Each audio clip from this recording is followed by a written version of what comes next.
ಏನಂತಪ್ಪ ಅಂದರೆ, ಇವಾಗ ನಮ್ಮದು ತಪ್ಪಿದೆ ಅಂತ ಬ್ಲೇಮ್ ಬಂದರೂ ಕೂಡ ಇನ್ ಕೇಸ್ ನಾವು ಕೊಟ್ಟಿರೋ ಪ್ರೂಫ್ ಯಾವುದು ಸಾಕಾಗೋದಿಲ್ಲಪ್ಪ, ಇವರೇ ತಪ್ಪು ಮಾಡಿದ್ದಾರೆ ಅಂತ ಅಂದ್ಕೊಳ್ಳಿ.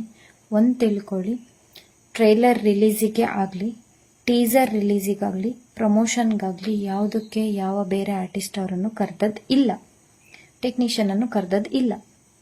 ಇನ್ನೊಂದು, ಇಷ್ಟೊಂದು ಮೂವಿ ರಿಲೀಸಿಂಗ್ ಟೈಮಲ್ಲಿ, ಪ್ರಮೋಷನ್ ಟೈಮಲ್ಲಿ ಪೋಸ್ಟರ್ ಹಾಕ್ತಾ ಇದ್ದಾರೆ, ಎಷ್ಟೊಂದು ಪೋಸ್ಟರ್ ಬಂದಿದೆ, ವಿಡಿಯೋಸ್ ಬಂದಿದೆ. ಒಂದರಲ್ಲಾದರೂ ಬೇರೆ ಆರ್ಟಿಸ್ಟ್ಗಳನ್ನು ಟ್ಯಾಗ್ ಮಾಡಿದ್ದು ನೋಡಿದ್ದೀರಾ? ಟ್ಯಾಗ್ ಕೂಡ ಮಾಡಲಿಲ್ಲ. ಎಲ್ಲಾದರೂ ನಮ್ಗಳ ಹೆಸರನ್ನು ನೋಡಿದ್ದೀರಾ? ಎಲ್ಲೂ ಹೆಸರು ಕೂಡ ಬರಲಿಲ್ಲ. ಆ್ಯಂಡ್ ಇನ್ನೊಂದು ಎಂತ ಅಂದರೆ ಅಂತ ಹೇಳಲಿಕ್ಕೆ ಹೋದರೆ, ಅಟ್ಲೀಸ್ಟ್ ಇಷ್ಟು ಮೂವಿಲಿ ಮಾಡಿದ್ದೀರಿ, ಏನೋ ಅಟ್ಲೀಸ್ಟ್ ಒಂದು ಸ್ಟೇಟಸ್ ಆದರೂ ಹಾಕ್ಕೊಳ್ಳಿ ಅಂತೇಳಿ ಒಂದು ಪೋಸ್ಟರ್ ಆದರೂ ಕಳಿಸಿದಾರಾ? ನೋ, ಎಂತ ಸಹ ಕಳಿಸಿಲ್ಲ. ನಂಗೆ ಗೊತ್ತು, ಆಲ್ಮೋಸ್ಟ್ ಈ ನ್ಯೂಸ್ ನೋಡಿದವರೆಲ್ಲ ಈಗ ನಮ್ಮ ಕ್ಯಾರೆಕ್ಟರ್ ಬಗ್ಗೆ ದಯವಿಟ್ಟು ಅಳಿಬೇಡಿ. ಯಾಕಂದರೆ ಮೀಡಿಯಾದಲ್ಲಿ ಇವಾಗ ಹೊರಗಡೆ ಅಲ್ಲಿ ಒಳಗಡೆ ಎಂತಾಗಿದೆ ಅಂತ ನೋಡುವಷ್ಟು ಪೇಷನ್ಸ್ ಇಲ್ಲ. ಈಗ ಮೋಸ್ಟ್ ಆಫ್ ದ ಜನರದ್ದು ನಾನು ಕಮೆಂಟ್ ನೋಡಿದೆ, ನಂಗೆ ಖುಷಿ ಆಯಿತು. ಎಂತಕ್ಕಂದರೆ ಹೆಚ್ಚಿನ ಜನ ಸಪೋರ್ಟ್ ಮಾಡ್ತಾ ಇದ್ದೀರಿ, ಥ್ಯಾಂಕ್ ಯು. ಬಟ್ ಒಂದು ಹೇಳ್ತೇನೆ, ಯಶ್ ಅಮ್ಮನಿಂದ ಯಾವುದೇ ತೊಂದರೆ ಆಗಲಿಲ್ಲ. ಯಶ್ ಅಮ್ಮನನ್ನ ಹಿಡ್ಕೊಂಡು ಎಳಿಬೇಡಿ. ನಾನು ಅವ್ರ ನ್ಯೂಸ್ ಚಾನಲ್ ಅವ್ರಿಗೂ ಅದನ್ನೇ ಹೇಳಿದೆ, ನ್ಯೂಸ್ ಚಾನಲ್ ಅವರು ಅವ್ರ ಬಗ್ಗೆ ಏನಾದರೂ ಹೇಳಿ, ಅವ್ರ ಬಗ್ಗೆ ಎಂತಾದರೂ ಹೇಳಿ ಅಂದಾಗಲೂ ನಾನು ಹೇಳಿದೆ, ಯಶ್ ಅಮ್ಮನಿಂದ ಎಂಥ ಪ್ರಾಬ್ಲಮ್ ಆಗಲಿಲ್ಲ. ಅವರಿಂದ ಕೆಳಗಡೆ ಯಾರು ಇದ್ದಾರೆ ಅವರಿಂದ ಪ್ರಾಬ್ಲಮ್ ಆಗ್ತಾ ಇರೋದು, ಆಯ್ತಾ? ಅದನ್ನ ಫಸ್ಟ್ ಕ್ಲಿಯರ್ ಮಾಡ್ಕೊಳ್ಳಿ. ಓಕೆ, ನಾನು ನಿಮ್ಗೆ ಕ್ಲಾರಿಟಿ ಕೊಟ್ಟೆ. ನನಗೆ 35,000 ಬಂದಿದೆ ಅಂತ ಹೇಳಿದ್ರು, ನಾನು ಅದು ಕ್ಲಾರಿಟಿ ಕೊಟ್ಟೆ. 35,000 ಬಂತು. ಅದು ಯಾವಾಗ ಅಂದರೆ, ಇವಾಗ ಒಂದು ನಮ್ಮ ಅಮ್ಮ ಮಾತಾಡಿದ್ದು ಕಾಲ್ ರೆಕಾರ್ಡ್ ಏನು ಲೀಕ್ ಆಯಿತು ಗೊತ್ತಾ?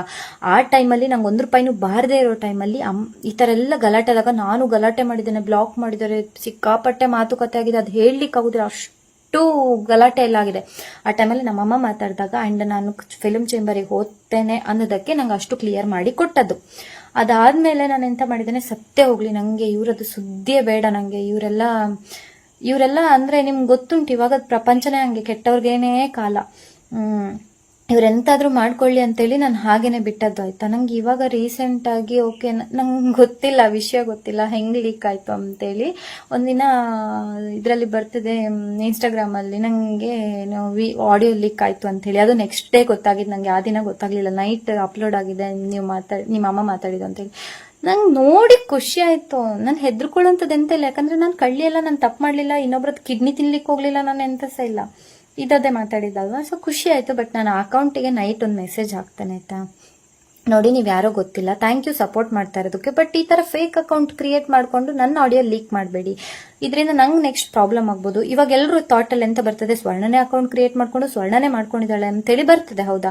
ಇದರಿಂದ ನೆಕ್ಸ್ಟ್ ಎಂತಾದ್ರೂ ಪ್ರಾಬ್ಲಮ್ ಆದರೆ, ನೀವು ಯಾರು ಅಂತ ನಂಗೆ ಗೊತ್ತಿಲ್ಲ, ನೀವು ಸಪೋರ್ಟಿಗೆ ಬರ್ತಿರಲ್ವ ನಂಗೆ ಗೊತ್ತಿಲ್ಲ. ಇದರಿಂದ ನೆಕ್ಸ್ಟ್ ಪ್ರಾಬ್ಲಮ್ ಆದರೆ ನನಗೆ ಹೊಡ್ತಾ ಬೀಳ್ಬೋದು, ನೆಕ್ಸ್ಟ್ ಪ್ರಾಜೆಕ್ಟ್ಸಿಗೆಲ್ಲ ನಂಗೆ ಹೊಡ್ತಾ ಬಿಡ್ಬೋದು. ಅಥವಾ ನಮ್ಮಮ್ಮನ ಬಗ್ಗೆ ಒಬ್ಬ ಬಂದು ಬ್ಯಾಡಾಗಿ ಕಮೆಂಟ್ ಹಾಕಿದ್ರು ನಾನು ಬಿಡೋದಿಲ್ಲ, ಕಂಪ್ಲೇಂಟ್ ಮಾಡ್ತೇನೆ ಅಂತ ಹೇಳಿದಾಗ ಆ ವ್ಯಕ್ತಿ ನಂಗೆ ಯಾರಂತಾನೆ ಗೊತ್ತಿಲ್ಲ. ಬೆಳಿಗ್ಗೆ ಆಗೋಷ್ಟ್ರಲ್ಲಿ ವಿಡಿಯೋ ಡಿಲೀಟ್.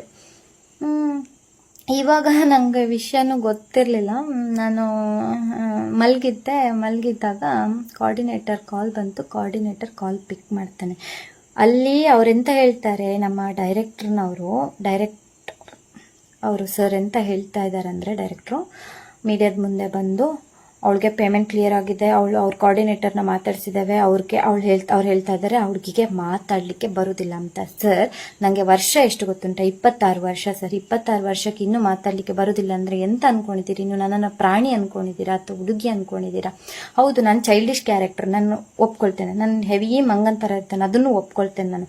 ಬಟ್ ಎಲ್ಲಿ ಯಾವ ಥರ ಇರಬೇಕು ಅಂತ ನನಗೂ ಸಹ ಗೊತ್ತುಂಟು. ಹೌದು, ಕ್ಷಣದ ಸುದ್ದಿಗಳಿಗಾಗಿ ಫ್ರೀಡಮ್ ಟಿವಿ ಸಬ್ಸ್ಕ್ರೈಬ್ ಮಾಡಿ, ಲೈಕ್ ಮಾಡಿ ಹಾಗೂ ಫಾಲೋ ಮಾಡಿ.